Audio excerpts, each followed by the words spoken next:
Oggi vi mostro come poter realizzare questa simpatica decorazione per il prossimo autunno. Come sempre partiremo dal cartamodello che potete scaricare gratuitamente dal sito www.craftonline.it e cominciamo subito a realizzare la zucca, che è davvero molto semplice. Un pezzettino di tessuto, panolenci, qualsiasi tipo di materiale abbiate in casa che sia un pochettino elastico. Io ho preso un normalissimo cerchiometro, una misura qualunque di un cerchio, e l'ho disegnata nel tessuto e ho ritagliato il tessuto.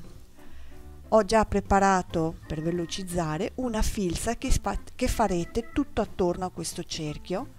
Io uso mettere il filo in doppio, in modo tale che quando stringerò per chiudere non mi si spezza. Quindi procedo ad imbottire, prendo un bel po' di imbottitura, la inserisco e comincio a chiudere un pochino alla volta. Più imbottitura metto, più la zucca verrà grande. Però nel nostro caso non ci serve che sia particolarmente grande, quindi vado un pochino ad occhio, comincio a chiuderla e quindi stringo bene la mia filza e la chiudo il più possibile. Ecco qua, e tagliamo via le due ciocchette. Perfetto, manipolo un pochettino la mia zucchetta e ora prendo del filo da ricamo. Io uso quello da ricamo da uncinetto, veramente colori diversi. Ho preso dei verdi, dei marroni. Infilo sempre il filo doppio all'interno di un ago e comincio ad uscire dal retro, esco verso il centro della zucca, ok, verso il centro. Vado da un lato, rinfilo l'ago sotto e cerco di tornare sul punto in cui sono uscita all'inizio e tiro molto bene il filo. Ecco perché mi serve doppio. Tengo ben tirato, vado dalla parte opposta e tiro il filo. Ora vado dalla parte, faccio una croce, vado dall'altro lato e formo una croce in questo modo qua. Ok, ho scelto apposta un'agugliata un po' piccola perché vi mostro come poter ripartire nel momento in cui il filo viene a finire, no? Quindi io continuo a stringere e avendo due cappi di filo posso anche bloccarli facendo un bel nodo al centro.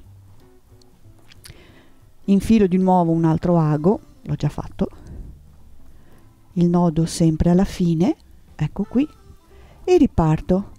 Infilo da dietro, esco davanti cercando di andare sempre sullo stesso punto e formo una croce. Tiro. Vedete che la zucca si riduce man mano che io vado a tirare il filo. E ora formo gli spicchi, gli 8 spicchi di una zucchetta. Sempre la stessa procedura, sempre uno fronte all'altro. Di qua, ok, accompagnate il filo, lo tirate, vedete, non tenetelo troppo mollo, così andate meglio. Così tiro e faccio l'ultima. Verso la fine è un pochino più duretto, ma ce la facciamo. Ecco qua. E faccio lo stesso lavoro che ho fatto quando ho finito il filo nel primo passaggio, e cioè un bel nodo, un nodino al centro. Ecco qui.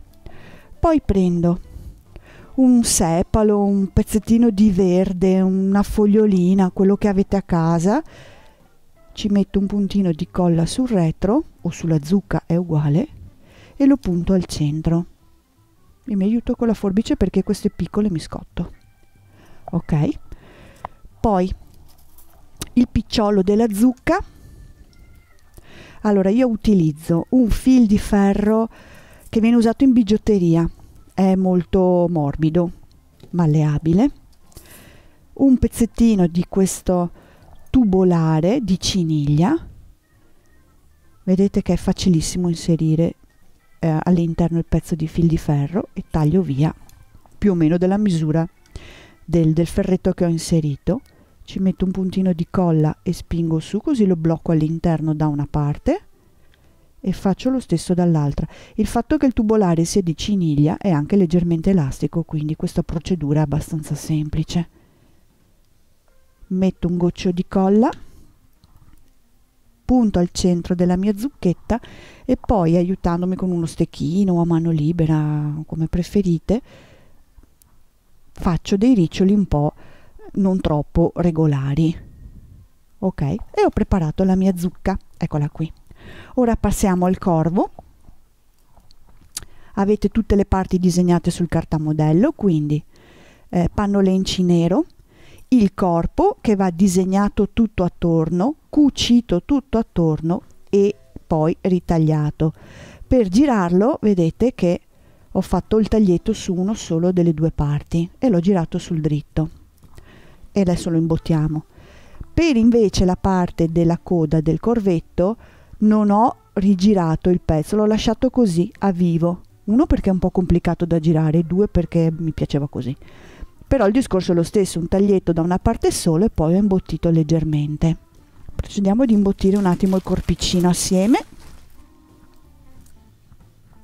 Qui la quantità di imbottitura è a discrezione, a me non piacciono particolarmente cicciotti, però essendo panno lence è anche abbastanza elastico, quindi si può anche imbottire abbastanza. A me basta dargli una forma.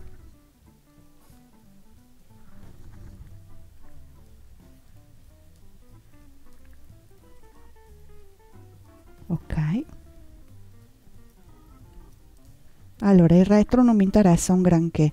Se avete piacere poi le aperture, dipende dove dovete mettere il corvetto in realtà, ma io di solito non le chiudo quasi mai perché tanto per dove devo metterli sono sempre coperti sul retro, però se dovete fare un portachiavi, per dire, è meglio che chiudiate anche le aperture dietro. Eccolo qui.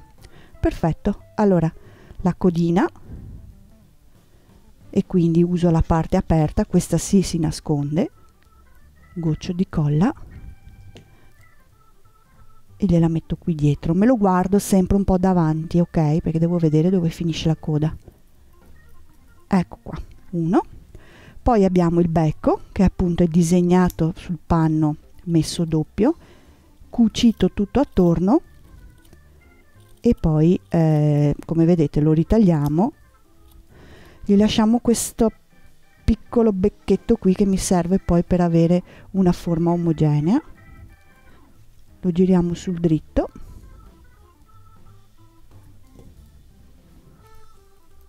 Ok, magari usate un bastoncino di legno per poter far uscire bene bene tutte le cuciture. Eccolo qui. Anche questo lo imbottiamo un pochettino.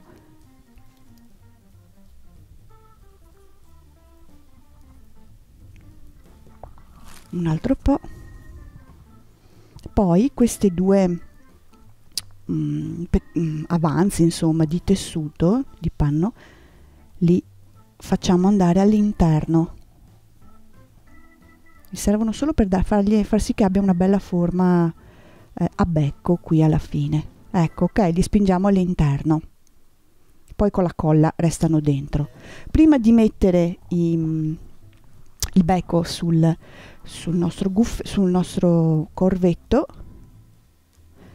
ci facciamo, così entro per dentro e non mi si vede il nodino, i due segnetti tipici del becco del corvo, quindi come due trattini con del filo nero. Potete anche tirare un pochino il filo, che così fa anche un piccolo solco, e usciamo da dove siamo entrati.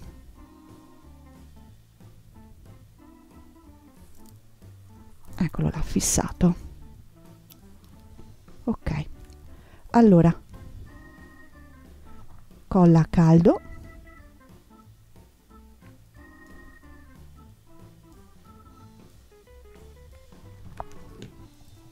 uccellino, parto dritta, ok, così, e scendo un po'.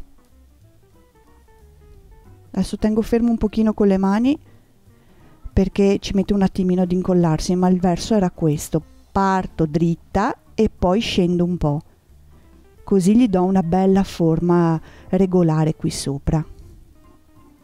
Mentre il becco si asciuga, ho disegnato i 2 cerchi per gli occhi in un pezzettino di feltro bianco o panna.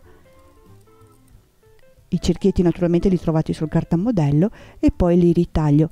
Allora, la raccomandazione è di non essere particolarmente superficiali in questa procedura. Serve una bella forbice che taglia bene in modo che i cerchietti vengano belli tondi, e un pochino di calma e di accuratezza nel seguire il segno.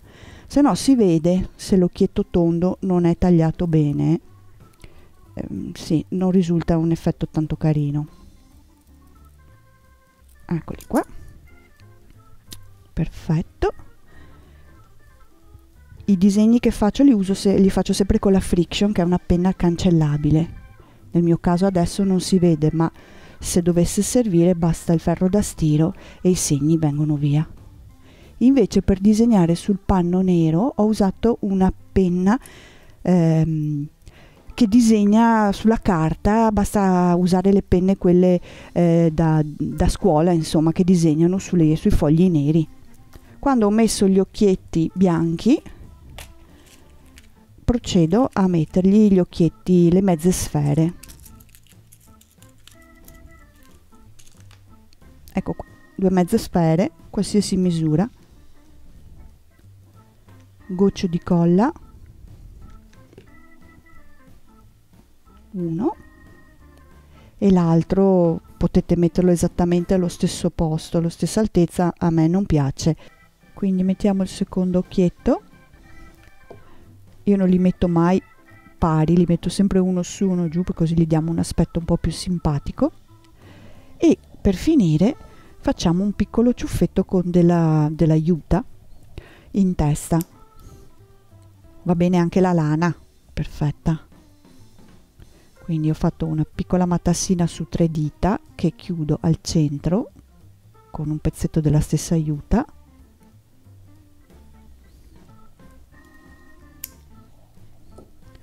Apro le ciocche, pareggio un pochettino, ma non proprio perfetto. Lo piego a metà, stringendo forte tra le dita, do un goccio di colla e glielo punto appena dietro, così non si vede il nodo.